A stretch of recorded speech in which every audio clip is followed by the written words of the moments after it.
আসসালামু আলাইকুম প্রিয় দর্শক, আপনারা জানেন যে বাংলাদেশ থেকে অনেক লোকই প্রতি বছর ভারতে চিকিৎসা করতে যায়, বিভিন্ন ব্যবসা বাণিজ্যের ক্ষেত্রে বিভিন্ন কারণে যায়।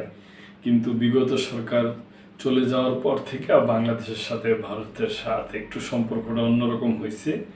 বিভিন্ন দেশে যাওয়ার ওই দেশে যাওয়া আসার জন্য ভিসাও বন্ধ আছে।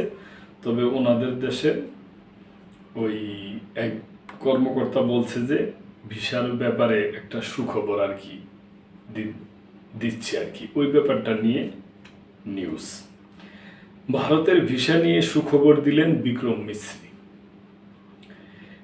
বাংলাদেশে আগের চেয়ে ভারতীয় ভিসা ইস্যু বেড়েছে, ভবিষ্যতে এই হার আরও বাড়ানো হবে বলে জানিয়েছেন ভারতের পররাষ্ট্র সচিব বিক্রম মিশ্রি। সোমবার নয়াদিল্লির সাউথ ব্লকে diplomatic correspondent association Bangladesh DCAB এর প্রতিনিধি দলের সঙ্গে মত বিনিময় সভা অনুষ্ঠিত হয়। সেই সভা থেকে এ তথ্য জানা গেছে। বাংলাদেশের ভারতীয় ভিসা ইস্যু নিয়ে জানতে চাইলে দেশটির পররাষ্ট্র সচিব বাংলাদেশ আমাদের একটি খুব বড় ভিসা কার্যক্রম রয়েছে। এটি গত বছরের জুলাই এবং আগস্টে ঘটনা আগে যে স্তরে ছিল এখন সেই স্তরে নেই, কিন্তু আজও বাংলাদেশে যে ভিসা ইস্যুর সংখ্যা রয়েছে তা বিশ্বের যে কোনো জায়গায় আমাদের বৃহত্তম ভিসা কার্যক্রমগুলোর মধ্যে অন্যতম একটি। তিনি আরও বলেন, আমাদের দৃষ্টিভঙ্গি সামনের দিকে তাকানো, পেছনে তাকানো নয়। কিন্তু এটা সত্য যে আগস্টের ঘটনা ঘিরে তখন সামগ্রিক নিরাপত্তা পরিস্থিতি প্রভাবিত ছিল।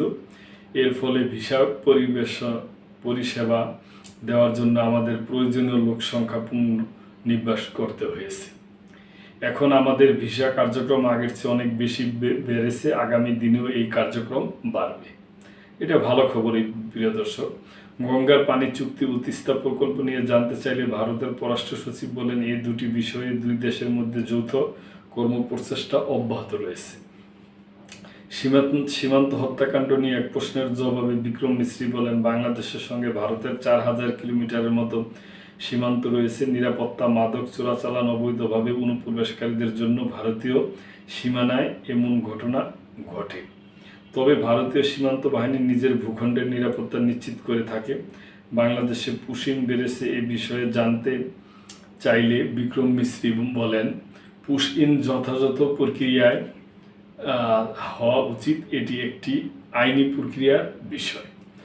মত বিনিময় সভায় আরও উপস্থিত ছিলেন ভারতের পররাষ্ট্র মন্ত্রণালয়ের মুখপাত্র রণধীর জয়সওয়াল, যুগ্ম সচিব বি শ্যামা, ডিকেপ সভাপতি এ কে এম মহিউদ্দিন এবং সাধারণ সম্পাদক মোহাম্মদ আরিফুজ্জামান মামুন। ভারত সরকারের আমন্ত্রণে ডিকাবের 23 সদস্যের একটি প্রতিনিধি দল বর্তমানে ভারত সফরে রয়েছে।